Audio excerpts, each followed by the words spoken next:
अजान विवाद क्या है? अजान लाउड स्पीकर पर होनी चाहिए या नहीं होनी चाहिए? अजान लाउड स्पीकर पर यदि होती है तो स्पीकर कितना लाउड होना चाहिए? इस पर हम देखेंगे तो हमारे देश में कानून भी है, noise pollution control and regulation act, और इस पर सुप्रीम कोर्ट की 2005 की गाइडलाइंस भी हैं। तो सुप्रीम कोर्ट ने 2005 में ये कहा है कि बिना शोर के साथ जीना व्यक्ति का मौलिक अधिकार है, जो उसके जीवन के अधिकार से जुड़ा विषय है, और ये राइट टू लाइफ से जुड़ जाता है, आर्टिकल 21 कॉन्स्टिट्यूशन ऑफ इंडिया। तो हम ये कह रहे हैं कि सुप्रीम कोर्ट अभी तक ये मान रही है कि बिना शोर के आपके जीने का अधिकार आपके आर्टिकल 21 माने जीवन के अधिकार से जुड़ा है। अब हम अगर ये देखें कि कुछ लोगों का ये कहना है कि लाउड स्पीकर या तेज आवाज़ में अपनी बात कहना उनकी अभिव्यक्ति की आज़ादी का अधिकार है, वो आर्टिकल 19(1)(a) का हवाला देते हैं। यही नहीं, आर्टिकल 25 के बारे में भी कहते हैं कि धर्म को अबाध रूप से मानने और उसके प्रचार करने की उनको स्वतंत्रता है। लेकिन हम बताना ये चाहेंगे आपको कि संविधान में जितने भी फंडामेंटल राइट दिए गए हैं वो सब के सब एब्सोल्यूट नहीं हैं, सारे के सारे निरपेक्ष नहीं हैं, सब के सब कंडीशनल हैं, प्रतिबंधित हैं, युक्त और तर्कसंगत प्रतिबंध लगाए गए हैं। अगर आप अपने फंडामेंटल राइट्स के पावर की एक्सरसाइज कर रहे हैं जो संविधान में आपको दिए गए हैं, अगर उनकी एक्सरसाइज करते हुए किसी दूसरे के फंडामेंटल राइट प्रभावित हो रहे हैं तो आपको आपके फंडामेंटल राइट की एक्सरसाइज करने से मना कर दिया जाएगा, आपके फंडामेंटल राइट्स को प्रतिबंधित कर दिया जाएगा।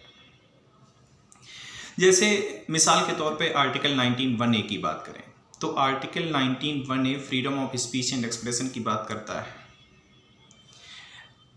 आर्टिकल 19(1)(a) आपको बोलने की आज़ादी देता है, लेकिन उस बोलने की आज़ादी में कुछ भी बोलने की आज़ादी शामिल नहीं है। इसी तरह से आर्टिकल 19(1)(d) की बात करें जो आपको इजाज़त देता है कि आप भारत के राज्य क्षेत्र में स्वतंत्र रूप से विचरण कर सकते हैं, लेकिन इसका मतलब ये नहीं है कि आप किसी के घर पे विचरण करने लग जाइएगा।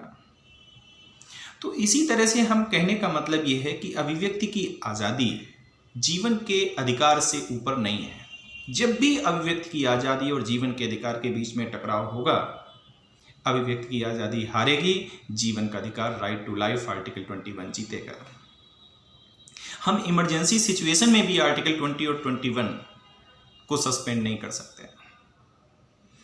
अभी अगर हाल फिलहाल में एक हम केस देखें तो बदायूं के किसी मौलवी ने वहाँ की एक मस्जिद जिसको नूरी मस्जिद बोलते हैं में लाउड स्पीकर से अजान देने के लिए वहाँ के एसडीएम से इजाज़त मांगी।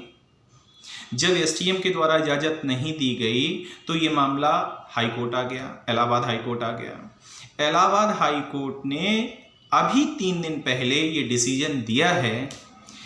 वो डिसीजन ये है कि लाउड स्पीकर पर अजान देना आपका मौलिक अधिकार नहीं है। अच्छा, अगर हम ये देखें कि इस्लाम कब आया तो इस्लाम 7वीं शताब्दी में आता है, और लाउड स्पीकर को जब हमने गूगल किया तो ये 20वीं शताब्दी में लाउड स्पीकर आता है। 1925 में लाउड स्पीकर की खोज की गई, ऐसा कुछ गूगल दिखा रहा था।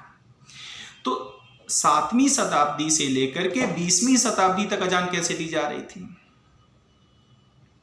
तो कहने का मतलब ये है कि देखो, शोर कोई अच्छी चीज़ है नहीं, और अच्छा तो ये है कि भारत के सभी धर्म गुरुओं को एक पहल करनी चाहिए कि वो लाउड स्पीकर का इस्तेमाल धार्मिक विषयों में सीमित मात्रा में करें या फिर उसको प्रतिबंधित करें और समाज को एक अच्छा मैसेज प्रस्तुत करें।